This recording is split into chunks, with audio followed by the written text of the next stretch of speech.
கூட்டுறவு இன்னைக்கு தெரிஞ்சு கொஞ்சம் கொஞ்சம் அப்படி நெருங்கி நின்னீங்கன்னா பரவாயில்ல.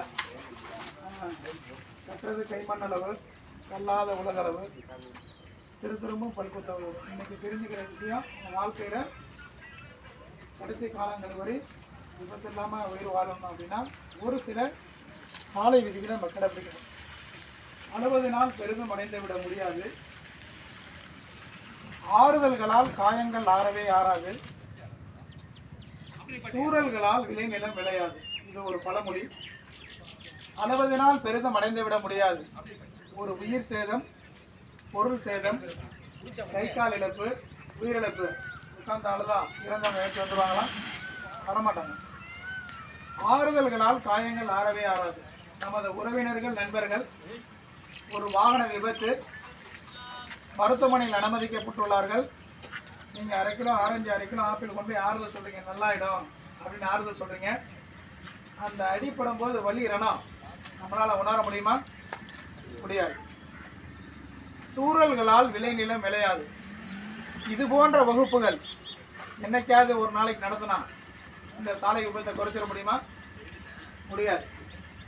ஒரு மனிதன் தனது அறிவை வளர்த்துக் கொள்வதற்கும், உலக பொருளாதாரத்தை பற்றி தெரிந்து கொள்வதற்கும், சங்க இலக்கியங்களை பற்றி தெரிந்து கொள்வதற்கும் தமிழ், கணிதம், அறிவியல், வரலாறு, புவியியல், ஆங்கிலம் இந்த 5 சப்ஜெக்டை 1ஆவது 10th வரையும் படிக்கிறோம். 10th மேலே 11th போகும்போது குரூப்பை செலக்ட் பண்ணுறோம். கணினித்துறை, பொறியியல் துறை, மருத்துவத்துறை, சித்தத்துறை, இந்த துறை ரீதியான குரூப் 11th எடுத்து அது ரிலேட்டடாக 12th படித்து அது ரிலேட்டடாக ஹையர் ஸ்டடிக்கு போகிறோம். ஹையர் ஸ்டடிக்கு போகும்போது 4 ஆண்டு முதுகலை பட்டம் படிக்கும்போது 3ஆம் ஆண்டு முடியும் போது கேம்பஸ் இன்டர்வியூ வருது. நீங்கள் செலக்ட் ஆகிடுறீங்க. 4ஆம் ஆண்டு தேர்வு லாஸ்ட் செமஸ்டர் முடிஞ்ச உடனே நீங்கள் வேலைக்கு போகணும். வேலைக்கு போகணும், எதை பயன்படுத்தணும்? வாகனத்தை பயன்படுத்தணும். வாகனத்தை எங்கே பயன்படுத்தணும்? சாலையில் பயன்படுத்தணும். அப்போ சாலை போக்குவரத்து கல்வி என்கின்ற பாடத்திட்டம் ஏன் 1ஆவது கொண்டு வரல? தமிழ், கணிதம், அறிவியல், வரலாறு, புவியியல், ஆங்கிலம் இந்த 5 சப்ஜெக்டுக்கு ஒரு முக்கியத்துவம் கொடுத்துருக்கீங்க இல்லையா? வரலாறு, புவியியலுக்கு ஒரு முக்கியத்துவம் கொடுத்துருக்கோம் இல்லையா? அது மாதிரி சாலை போக்குவரத்து கல்வி என்கின்ற பாடத்திட்டம் 1ஆவது வந்துருச்சு. 1ஆவது உத்தரச்சம் முட்டையை போடுவோம்ல, முட்டையை போடுவோம், முக்கோணத்தை போடுவோம், சதுரத்தை போடுவோமா? 2ஆவதுல அதை கலர் கொடுப்போமா? 3ஆவதுல அது எங்கெங்கே இருக்கும் விளக்குகள் படிப்போமா? 4ஆவதுல காவல்துறை செய்கைகள், 5ஆவதுல தானியங்கி விளக்கு செய்கைகள், 6ஆவதுல சாலை ஒழுங்குமுறை விதிமுறைகள். ஒரு 10th வரை அடிப்படை தமிழோட ஒரு 4 பக்கத்தை நினச்சிட்டாங்க அப்படின்னா அப்போ அதில் காலாண்டு தேர்வு, மிட்டம் டெஸ்ட்டு, அரையாண்டு தேர்வு, மிட்டம் டெஸ்ட்டு, முழுவாண்டு தேர்வு. அப்போ நீ 100% அதை பற்றி தெரியலனாலும் ஒரு ஜஸ்ட் பாஸ் ஆகிற அளவுக்கு 40% அந்த சாலை விதிகளை பற்றி உங்களுக்கு தெரியும். அப்போ உலக மக்கள் அனைவரும் சப்ஜெக்ட்லேயே வந்துடும் போது உலக மக்கள் அனைவருக்கும் சாலை விதி தெரியும். உலக மக்கள் அனைவருக்கும் சாலை விதி தெரியும் போது சாலை விபத்துகள் குறைக்கப்படும், குற்றங்கள் தடுக்கப்படும். நான் சொல்கிறது உண்மையா பொய்யா? கரெக்டா? அதே நேரத்தில் இந்த 11th 12th முடிஞ்சு காலேஜ் போகிறோம் இல்லையா? காலேஜ் படிக்கும்போது காதல்ங்கிற ஒரு வியாதி வரும். அந்த 11th 12th பாடங்களை கொண்டு வரணும். இப்படி ஒரு வியாதி இருக்குது, நீ இது காலேஜ் போகும்போது உன்னுடைய உடல் மாற்றங்களில் நீ அனலைஸ் பண்ணிக்கோ, ஜெயிச்சிரு. இதில் தப்பிச்சின்னா அந்த 3 ஆண்டுகள் இளங்கலை படிக்கும்போது மட்டும்தான். அதுக்கப்புறம் அவன் எம்இ படிக்கும்போது தெளிவாயிடும், இது நல்லது இது கெட்டதுன்னு புரிதல் வந்துடும். அப்போ பெற்ற பேரண்ட்ஸும் சொல்லி தரதில்ல, கல்வியிலேயே அந்த அந்த அந்த காதல்கிற வியாதியை பற்றி சொல்லி தரதில்லை. அப்போ பையன் என்ன பண்ணுறான்? அறியாமையில் ஒரு தப்பு பண்ணி போக்சோ சட்டத்தில் மாட்டிக்கிறான். நான் சொல்கிறது உண்மையாக பொய்யா? கரெக்டா? ஸோ 10th வரை இது, 11th 12th இது. இதில் 2லேயும் தப்பிச்சிட்டிங்கன்னா விபத்து என்பது கிடையாது, குற்றங்கள் என்பது நடைபெறாது. இது சும்மா ஒரு இன்ட்ரடக்ஷன் தான். ஒரு மனிதன் தனது அறிவை வளர்த்துக் கொள்வதற்கும் பிறந்தது முதல் வாழ்நாள் முழுவதும் சாலையை பயன்படுத்த நாள் ஒன்றும் இல்லை. அப்படி சாலையை பயன்படுத்துகிறோம் அப்படின்னா சாலை போக்குவரத்து சின்னங்கள், சாலை சமீட்சைகள், சாலை ஒழுங்குமுறை விதிமுறைகள், இதை 3 பற்றி நம்ம கண்டிப்பாக தெரிஞ்சுக்கணும். உங்களுக்கு தெரியும், போக்குவரத்து சின்னங்கள் 3 வகைப்படும். ஒன்று உத்தரவு, எச்சரிக்கை, தகவல். இந்த சின்னங்கள்லாம் பார்க்கணும், மதிக்கணும், கட்டுப்படி நடக்கணும். அதே மாதிரி தானியங்கி விலக்கு செய்கைகள் உங்களுக்கு தெரியும். செகப்பறிஞ்சா நிற்கணும், பச்சை எறிஞ்சால் போகலாம், மஞ்சள் எறிஞ்சால் கவனி. சிகப்பு விளக்கை விட்டு விட்டு இருந்தால் நின்று கவனித்து செல்ல வேண்டும். மஞ்சள் விளக்கை விட்டு விட்டு இருந்தால் ஸ்லோ பண்ணி சந்திப்பை 4 பக்கம் பார்த்துட்டு கவனித்து போகணும். எல்லா சிக்னலுமே லெஃப்ட் ஃப்ரீ. ஆனால் ஒரு சில இடங்களில் லெஃப்ட் ஃப்ரீ கிடையாது. நீங்கள் போகிற பாதை பெருசாக இருக்குது, திரும்பி போகிற பாதை சின்னதாக இருக்குது, அந்த இடத்துல லெஃப்ட் ஃப்ரீ கிடையாது. நீங்கள் போகிற பாதையில் ஒரு ஆட்டோமேட்டிக் சிக்னல் இருக்குது, லெஃப்ட் திரும்பி போகிற பாதையில் ஒரு ஆட்டோமேட்டிக் சிக்னல் இருக்குது, அந்த இடத்துல லெஃப்ட் ஃப்ரீ கிடையாது. இந்த மாதிரி ஒரு சில இடங்களில் லெஃப்ட் ஃப்ரீ கிடையாது, பார்த்து கவனிச்சு போகணும். இதெல்லாம் உங்களுக்கு தெரிஞ்ச விஷயம். இப்போ தெரியாத விஷயம் சொல்லி தர போகிறேன், ஓகேவா? ஒரு வாகனம் நீங்கள் வண்டி ஓட்ட போகிறீங்க. இப்போ நீங்கள் இந்த கார் ஓட்டுறீங்க. வீட்டில் அப்பா பொலிரோ வச்சுருக்கிறாரு, ஸ்கார்பியோ வச்சுருக்கிறாரு, ஹோண்டா வெர்னா வச்சுருக்கிறாரு. அந்த வண்டியை ஓட்ட போகிறீங்க. ஒரு வண்டியை பார்த்தவொடனே ஒரு ஓட்டுநராக நீங்கள் என்ன ஜட்ஜ்மெண்ட் எடுக்கணும்? சாதாரணமாக ஒரு டிரைவர் இந்த வண்டியை பார்க்குறேன். இந்த வண்டியை பார்த்தவொடனே ஒரு ஓட்டுநராக என்ன ஜட்ஜ்மெண்ட் எடுக்கணும்? அதோடைய அகலத்தையும் நீளத்தையும் கணக்கிட்டு எடுக்கணும். நீங்கள் போகிற பாதையுடைய அகலத்தை கணக்கிட்டு எடுத்துக்கணும். நீங்கள் எந்த வண்டி ஓட்ட போகிறீங்களோ இந்த வண்டியுடைய அகலம் எவ்வளவு, நீளம் எவ்வளவு. அந்த வண்டி பக்கத்தில் போனவுடனே 4 வீலும் காற்றழுத்தம், வீல் போல்ட் இணைப்புகள், ஜாயிண்ட் இணைப்புகள், எண்ட் இணைப்புகள், கேபின் மற்றும் பாடி இணைப்புகள், கீழே குனிஞ்சு ஆயில் கசிவுகள், தண்ணீர் கசிவுகள், காற்று கசிவுகள், எண்ணெய் கசிவுகள் ஏதோ சொல்லியிருக்கா? இதுக்கு நேரம் சொல்லியிருக்கு. அதே மாதிரி வீட்டில் வளர்க்கும் செல்ல பிராணிகள், பூனைக்குட்டி, நாய்க்குட்டி, புலிக்குட்டி, யானைக்குட்டி ஏதோ படுத்துக்கிடுக்கா செக் பண்ணிக்கணும். செக் பண்ணிவிட்டு பேனட்டை திறந்து ரேடியேட்டருடைய தண்ணீர் அளவு, இன்ஜினுடைய ஆயில் அளவு, ஃபேன் பெல்ட் லூஸு, பேட்டரினுக்கு லூஸு சரியாக இருக்கான்னு பார்த்துக்கணும். சார் நீங்கள் இப்படி சொல்கிறீங்க, எங்கள் அப்பா டெய்லி காலையில் வண்டி எடுக்கிறாரு, கீழே அடிச்சுட்டு அவர் பாரு ஏறி உட்காந்து ஸ்டார்ட் பண்ணுறாரு. ஆனால் ஒரு நாள் நீங்கள் சொன்னதை பார்க்கலையே, அப்படி ஒரு கேள்வி வரும். நீங்கள் ஒரு புதிய வாகனம் வாங்கியிருக்கீங்க, போர்ட்டிக்கோல தான் பார்க் பண்ணியிருக்கீங்க, அன்றாடம் 25 கிலோமீட்டர் எடுத்துகிட்டு போகிறீங்க, 20 கிலோமீட்டர் எடுத்துகிட்டு வரீங்க. அந்த இன்ஜின் ஹீட்டாக தான் இருக்கும், அந்த பக்கம் எலி எதுவும் போகாது. அதுவே நீங்கள் ஒரு 10 ஆண்டு 15 ஆண்டு செகண்ட்ஸில் ஒரு வண்டி வாங்கியிருக்கீங்க, தெருவில் தான் நிப்பாட்டிருக்கீங்க, 15 நாளைக்கு ஒரு முறையோ இல்லை மாதத்துக்கு ஒரு முறையோ எடுப்பீங்க. அப்படின்னா நான் சொன்னதெல்லாம் நீங்கள் பார்த்து தான் ஆகணும். நீங்கள் பார்த்து தான் ஆகணும். சரி, இதெல்லாம் பார்த்துடுறீங்க, வண்டியில் ஏறி உட்காருங்க. கண்ட்ரோல்கள் எத்தனை வகைப்படும்? 2 வகைப்படும். ஒன்று மேஜர், இன்னொன்று மைனர். மேஜர் என்பது பெரிய கண்ட்ரோல்கள் 6, ABC. A என்பது ஆக்சிலேட்டர் பெடல், B என்பது பிரேக் பெடல், C என்பது கிளட்ச் பெடல், S என்பது ஸ்டேரிங், G என்பது கியர் ஷிஃப்டிங் ராட், H என்பது ஹேண்ட் பிரேக். இந்த 6 கண்ட்ரோலை எளிமையாக கையாளுற மாதிரி எந்த ஒரு ஓட்டுநரும் வண்டியில் போய் உட்கார்ந்த உடனே உங்களுடைய கீ சீட்டு பொசிஷனை, எந்த லிவரை மேலே தூக்கு, எந்த ஸ்டேரிங் எப்படி பிடிச்சா முன்னாடி பண்ணி தள்ள முடியும், எந்த லிவரை சைடில் இருக்க லிவரை தூக்குனா சாய்மானத்தை பின் முதுகுத்தண்டு பின் சீட்டில் படுந்திருக்கிற மாதிரி எப்படி உட்காரணும். இதுதான் ஒரு டிரைவர் ஏறி உட்கார்ந்த உடனே இந்த மேஜர் கண்ட்ரோல், மைனர் கண்ட்ரோல் 2 கண்ட்ரோல்களையும் எளிமையாக கையாளுற மாதிரி உங்களுடைய சீட்டிங் பொசிஷனை சரி பண்ணி உட்கார தெரிஞ்சுக்கணும். இதுதான் பேசிக்காக அடிப்படை ஒரு டிரைவர் வண்டியில் ஏறி உட்காந்து செய்ய வேண்டிய வேலை. சரி, இதெல்லாம் பார்த்துடுறீங்க. இக்னிஷன் ஆன் பண்ணுறீங்க, அடுத்த ஒரு இக்னிஷன் ஆன் பண்ணுறீங்க, சென்சார் லைட்லாம் ஆஃப் ஆகுது, ஸ்டார்ட் பண்ணுறீங்க.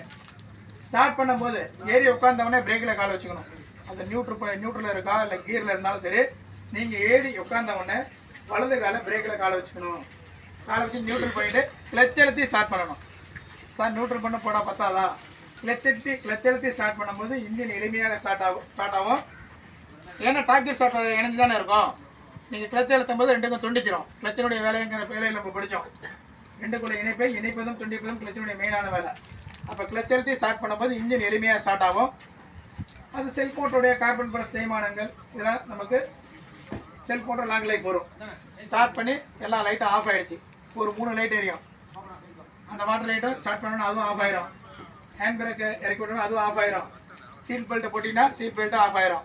அப்போ டேஸ்ட் போர்டில் எல்லா லைட்டும் ஆஃப் ஆகிடுச்சுலாம் வாகனத்தை நகர்த்தலாம்.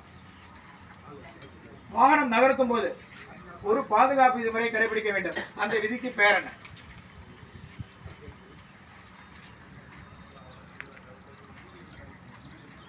வாய்ப்பு இருக்கா? அந்த விதிக்கு பெயர் MSM பாதுகாப்பு விதி. கேள்விப்பட்டிருக்கீங்களா? வாழ்க்கையில் சிம்பிள் விதி. இந்த விதி அனைத்து வாகனங்களுக்கும் பொருந்தும், சைக்கிள் கூட பொருந்தும். இந்த விதி அனைத்து வாகனங்களுக்கும் பொருந்தும். M என்பது மிரர். ஃபர்ஸ்ட் கியரை போட்டவன என்ன செய்யணும்? ரெண்டு மிரரையும் சரி பண்ணணும். மிரரை பார்க்கணும். எம் என்பது மிரர். நீங்கள் 2 வீலரே எடுத்துகிட்டு போகிறீங்க, கீழே வந்து வீட்டிலேருந்து எடுக்கிறீங்க, சாவியை போடுறீங்க, பிரேக் பிடிக்கிறீங்க, கிக் அடிக்கிறீங்க, உடனே சரக்குன்னு ரோட்டுக்கு போகிறீங்க இல்லையா? உட்காருங்க, சாவி போடுங்க, ஸ்டார்ட் பண்ணாதீங்க, பெட்ரோல் வேஸ்ட்டு. உட்காந்து என்ன செய்யணும்? 2 மிரரையும் சரி பண்ணுங்கள். எப்படி சரி பண்ணணும்? 10% ஷோல்டர், 90% ரோடு. வலது பக்கம் மிரர் சரி பண்ணுங்கள். 10% ஷோல்டர், 90% ரோடு. எம் என்பது மிரர். எம் என்பது மிரர்னா சும்மா மிரரை பார்க்குறது இல்லை. மிரருக்குள்ளார நம்ம வண்டி ஓட்டினாப்புல பின்னாடி நடந்து வராங்களா, சைக்கிள் வருதா, பைக் வருதா, கார் வருதா, பஸ் வருதா, ரோட்டுக்கு ஏறலாமா வேணாமா அப்படிங்கிற ஜட்ஜ்மெண்ட் எடுக்கணுங்க. இதனால் வரை எடுத்துருக்கோமா? அப்படியே நினச்சி பாருங்க. இப்படி எடுத்துருக்கோம், ஏன் விபத்து ஏற்படாது? அப்போ எம்குள்ளே இவ்வளோ விஷயம் இருக்குது. அந்த எம்எஸ்எம் பாதுகாப்பில் இதில் எம்குள்ளே இவ்வளோ விஷயம் இருக்குது. எம் என்பது மிரர், எஸ் என்பது சிக்னல். இண்டிகேட்டர் போடணும், ஹேண்ட் சிக்னலும் காமிக்கணும். சார் இண்டிகேட்டர் போட்டால் பத்தாதா? ஹேண்ட் சிக்னல் மட்டும் காமிக்கணுமா? கட்டாயம் காமிக்கணுமா? கண்டிப்பாக காமிக்கணும். ஏன்னா இண்டிகேட்டர் போடும்போது ஃப்ளாஷர் சவுண்டு வரும், ஆனால் பல்பு பீஸ் போயிருக்கும். அப்போது நீங்கள் நகர்றீங்கிறது பின்வரும் தூரமாக வர வாகன ஓட்டுநருக்கு அடையாளம் காமிக்கணும். அப்போ இண்டிகேட்டரும் போடணும், ஹேண்ட் சிக்னலும் காமிக்கணும். ஸோ எம் என்பது மிரர், எஸ் என்பது சிக்னல். அடுத்து எம்முக்கு மேனோவர். இந்த மேனோவருக்கு என்ன அர்த்தம் அப்படின்னா, இலவாக கொண்டு செல்லல், வளைத்துதல், திருப்புதல், நகர்த்துதல், முந்துதல், இப்படி பல அர்த்தங்கள் இருக்குது. இதுக்கு டிக்ஷனரியில் போய் மீனிங் பார்த்தோம்னா, ஒரு போர்க்களத்தில் போர்ப்படை வீரர் களமிறங்கும் போது, லெஃப்டில் நிற்கிற வண்டி ரோட்டுக்கு ஏறுறான்னா ரோடு போர்க்களம், நீ ஒரு போர்ப்படை வீரர். அசால்ட்டாக பண்ணால் எதிரி அடிச்சிருவான். விடுறாரப்பா, இண்டிகேட்டர் போடு, கொஞ்சம் கொஞ்சமாக போய் ரோட்டுக்கு ஏறு. நீ ஒரு நேரம் மிரரே பார்க்கல, முதல் தப்பு பண்ணிட்ட, இண்டிகேட்டரும் போடலை, 2வது தப்பும் பண்ணுற. ஆனால் உன்ட்ட ஒரு நல்ல பழக்கம் இருக்குது. எங்கே வண்டி எடுத்தாலும் அது க்ரௌடுன்னா கூட்டம் உள்ள பகுதியாக இருந்தாலும் கூட்டம் இல்லாத பகுதியாக இருந்தாலும் எங்கே வண்டி எடுத்தாலும் உடனே ரோட்டுக்கு போக மாட்டேன். கொஞ்சம் கொஞ்சமாக ஏறுற பழக்கம் இயல்பாகவே இருந்ததுன்னா நீ தப்பிச்சிட்ட. ஸோ எம்எஸ்எம் பாதுகாப்பு விதிமுறையில் இவ்வளோ விஷயம் இருக்குது. இது முதல் ரகசியம். 2ஆம் ரகசியம், நிறுத்தும் போது ஸ்டார்ட் பண்ணி போயிட்டு இருக்க வண்டி ஒரு இடத்துல நிப்பாட்டி தானே ஆகணும். ஒரு பெட்ரோல் பங்க் நிறுத்தணும், ஒரு டீ கடைக்கு நிறைய நிறுத்தணும், ஒரு புளியா மரத்தில் நிறுத்தணும், ஒரு பார்க்கிங் இடத்த மனசில் நினச்சிட்டேன், வண்டி போயிட்டே இருக்கிறேன், அந்த இடத்துல அந்த பெட்ரோல் பங்க் நிப்பாட்டுன்னு நினச்சிட்டேன். ஃபஸ்ட் என்ன செய்யணும்? லெஃப்ட் சைடு மிரரை பார்க்குறேன், எம். அடுத்த என்ன செய்கிறேன்? லெஃப்ட் இண்டிகேட்டர் போடுறேன். அடுத்த என்ன செய்கிறேன்? ஃபாஸ்ட் ட்ராக்லேருந்து ஸ்லோ ட்ராக் கொண்டு போகிறேன், மேனோவர் பண்ணுறேன். எம்எஸ்எம் வந்துருச்சா? பி என்பது பார்க்கிங் பொசிஷன், நிலை, கொண்டு செல்ல வேண்டிய பாதை. எந்த இலக்கில் நிறுத்துன்னு நினச்சியோ அதுக்கு நேரம் வண்டியுடைய பொசிஷனை கொண்டு போகிறேன். எஸ் என்பது ஸ்பீடு, வாகனத்தின் வேகத்தை குறைத்தல், பிரேக்கில் கால் வச்சு ஸ்பீடை குறைக்கிறேன். எல் என்பது லுக் அல்லது லொக்கேஷன், பார்வை, அதுக்கு நேராக போய் நிறுத்துறேன். ஸோ புறப்படும் போது எம்எஸ்எம் பாதுகாப்பு விதிமுறையும், நிறுத்தும் போது எம்எஸ்எம் பிஎஸ்எல் பாதுகாப்பு விதிமுறையை கடைபிடிக்க வேண்டும். நீங்கள் ஒரு முறை சொல்லுங்கள் எம்எஸ்எம் பிஎஸ்எல்னு. இது 2வது ரகசியம். ஓவர்டேக் பண்ணும்போது, ஏன்னா நம்ம இயல்பான வாழ்க்கையில் ஒரு வேலையை முடிச்சுன்னா போய் படுத்துக்க மாட்டோம், பொருளாதாரம் பத்தாது, அடுத்தடுத்த வேலைக்கு நம்ம போய் ஆகணும். அப்போ முன்னாடி போகிற வண்டியை ஓவர்டேக் பண்ணுற சூழ்நிலைக்கு நம்ம அனைவரும் தள்ளப்பட்டிருக்கோம். இந்த வேலையை முடிச்சுட்டு அந்த வேலைக்கு போகணும், அந்த வேலையை முடிச்சு அந்த வேலைக்கு போகணும். அப்போ நான் முன்னாடி போகிற வண்டியை ஓவர்டேக்கே பண்ண மாட்டேன், யாராவது சத்தியம் பண்ண முடியுமா? முடியாது.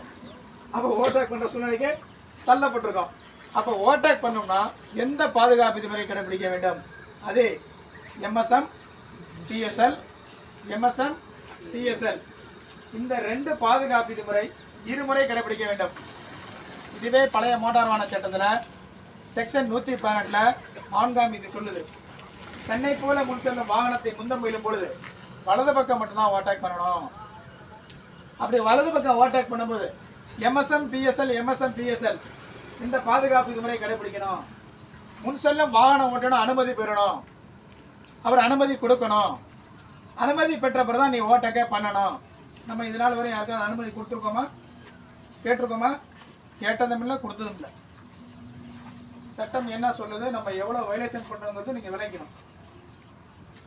அப்போ ஓவர்டேக் பண்ணும்போது முன்னாடி ஒரு லாரி போயிட்டுருக்கு, அந்த பைபாஸில் பார்த்தேன் வரும்போது முன்னாடி ஒரு லாரி போயிட்டுருக்கு, பின்னாடி பைக்காரு லெஃப்ட் ஓவர்டேக் பண்ணியே போகிறார். மோட்டார் சட்டத்தில் செக்ஷன் 114 விதி சொல்லுது, தன்னை போல முன் செல்லும் வாகனத்தை முந்த முயலும் பொழுது வலது பக்கம் மட்டும் தான் ஓவர்டேக் பண்ணணும், இடது பக்கம் ஓவர்டேக் பண்ணக்கூடாது சொல்லுது. ஏன் பண்ணக்கூடாது? இந்த தொடர் வெள்ளக்கோட்டை தாண்டி கொஞ்சம் தார் ரோடு இருக்கும், அதுக்கு பேர் என்ன? புயங்கல். அந்த புயங்களை பயன்படுத்தி 2ஆம் விதியை கடைப்பிடிச்சு லெஃப்ட் ஓரமாக போய்க்கலாம். ஆனால் முன்னாடி ஒரு லாரி போயிட்டு இருக்குன்னா அந்த வண்டியை ஓவர்டேக் பண்ணும்போது வலது பக்கம் தான் ஓவர்டேக் பண்ணணும், இடது பக்கம் ஏன் ஓவர்டேக் பண்ணக்கூடாது? அப்படி கேள்வி வருது இல்லையா? ஏன் இடது பக்கம் ஓவர்டேக் பண்ணக்கூடாது? லாரி முன்னாடி மெதுவாக போயிட்டு இருக்க, நீ லெஃப்ட்டில் பைக்கில் போகிற, உன்னுடைய நேரம் கெட்ட நேரமாக இருந்து அந்த ஃபாஸ்ட் ட்ராக்கில் இன்னும் ஒரு லாரியோ ஒரு ஆம்பனி பஸ்ஸோ கொஞ்சம் இந்த லாரி அணைக்கிறார், இந்த லாரி எங்கே போகுது? லெஃப்ட் வர. நீ என்ன ஆக? இன்னும் பள்ளத்தில் போகணும், இல்லைன்னா அடிபடணும், இல்லைன்னா ஸ்லோ பண்ணி திருடி வரணும். இந்த 3 செயல் நீ செய்யணும். ஏன்னா ஒரு டிரைவர் வண்டி ஓட்டும் போது நேராக எப்பயும் பார்ப்பாரு, ஃபாஸ்ட் ட்ராக்கில் அடிக்கடி யார் வராங்கன்னு பார்ப்பார், லெஃப்ட்டு பார்க்க மாட்டார். லெஃப்ட்டு எப்போ பார்ப்பாருன்னா அவர் இந்த ஜோசப் ஸ்கூலை தாண்டி பைபாஸ் ரோடு திரும்புது இல்லையா, திரும்புறதுக்கு முன்னாடி இண்டிகேட்டர் போட்டு லெஃப்ட் மிரர் பார்ப்பார். அதுக்கு நடப்புற லெஃப்ட் மிரர் பார்க்க மாட்டார், ஏன்னா லெஃப்ட் ஓவர்டேக் பண்ண கூட சடத்தில் இருக்குது. அதே 5ஆம் விதியில் சொல்லியிருக்கு எங்கெங்கே லெஃப்ட் ஓவர்டேக் பண்ணலான்னு, அது வேற. இதுக்கு சொல்கிறேன் பாயிண்ட்டுக்கு. ஸோ தன்னை போல முன் செல்லும் வாகனத்தை முந்த முயலும் பொழுது வலது பக்கம் மட்டும்தான் ஓவர்டேக் பண்ணணும். ஏன்னா அந்த பிளைண்ட் ஸ்பாட், பார்வை மறைக்கக்கூடிய பகுதி. இந்த பக்கம் யார் வராங்கன்னு தெரியாது, டிரைவருக்கு தெரியாது. ஏன்னா இந்த பகுதி பார்வை மறைக்கக்கூடிய பகுதி, பிளைண்ட் ஸ்பாட்னு சொல்கிறது. அதனால் தன்னை போல முன் செல்லும் வாகனத்தை முந்த முயலும் பொழுது வலது பக்கம் மட்டும்தான் ஓவர்டேக் பண்ணணும். எம்எஸ்எம் பிஎஸ்எல் பாதுகாப்பு விதிமுறை கடைபிடிக்கணும். முன் செல்லும் வாகன ஓட்டணும் அனுமதி பெறணும், அனுமதி பெற்ற பிறகு தான் ஓவர்டேக் பண்ணணும். இப்படி சட்டம் சொல்லியிருக்கு. நீங்கள் என்ன பண்ணியிருக்கீங்கிறது உங்களுக்கு தெரியும். அதுக்கு தந்தாப்புல நீங்கள் வயலேஷன் பண்ணி ஓட்டிட்டு இருக்கீங்க, அதை நம்ம புரிஞ்சு செயல்படணும் இனி வரும் காலங்களில். ஓகேவா? இது 3ஆவது ரகசியம். 4ஆம் ரகசியம், இதோட கிளாஸ் முடிஞ்சது. எப்பொழுதுமே வாகனம் ஓட்டும் போது கடைப்பிடிக்கும் பிலாசபி, தத்துவம். இந்த தத்துவத்துக்கு பேர் என்ன? ஆனால் நம்மளை அறியாமல் செய்கிறோம். இதுதான் செய்கிறோங்கிறது நமக்கு தெரியாமல் செய்கிறோம், இனிமேல் தெரிஞ்சு செய்ய போகிறோம். அந்த தத்துவத்துக்கு பெயர் VSIPDE தத்துவம், பிரின்சிபல் அல்லது பிலாசபி அப்படின்னு சொல்கிறது. நீங்கள் ஒரு முறை சொல்லலாமா? VSIPDE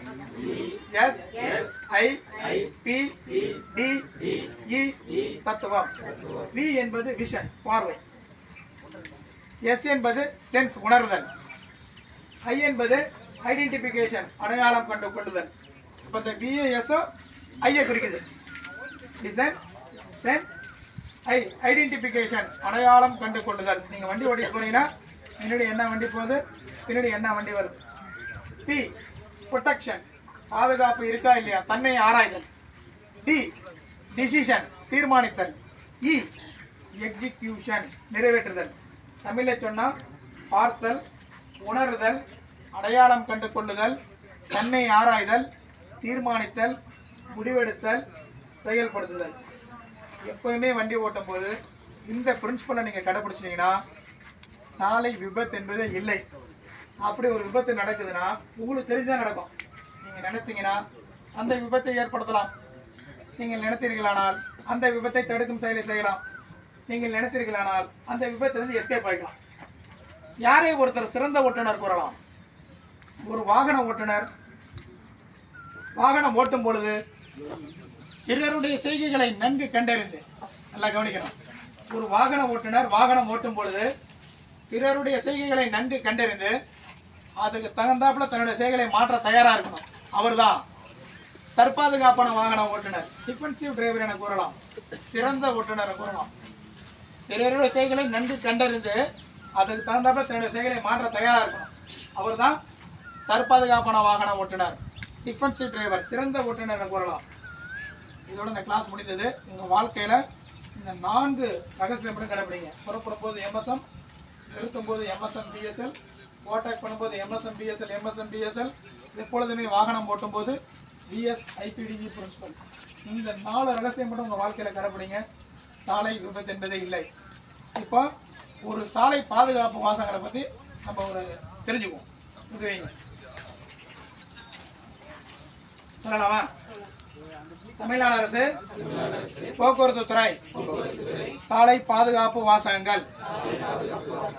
தலைக்கவசம் உயிர்கவசம், தலைக்கவசம் அணிவீர், உயிரிழப்பை தவிர்ப்பீர், உரிமம் வாங்க 8 போடு, உயிரை காக்க ஹெல்மெட் போடு, ஹெல்மெட் அணிவது பாதுகாப்பு, அதுவே உனது உயிர் காப்பு, சாலையில் அலைபேசி ஆபத்தாகும் நீயோசி, சாலையில் பேசாதே கைபேசி, எமனூர்வா நீயோசி, மஞ்சள் கோட்டை தாண்டாது, மரண எல்லையை தொடாது, சிகப்பு விளக்கை மதித்திடு, ரத்தம் சிந்தாமல் பிழைத்திடு, மிதவேகம் மிக நன்று, சேமிக்க நினைத்தது சில நொடிகள், சேதமடைந்தது பல உயிர்கள், மிதமான வாகன பயணம் மீதமாகும் வாழ்க்கை பயணம், வேக விவேகம் அல்ல படியில் பயணம், நொடியில் மரணம்,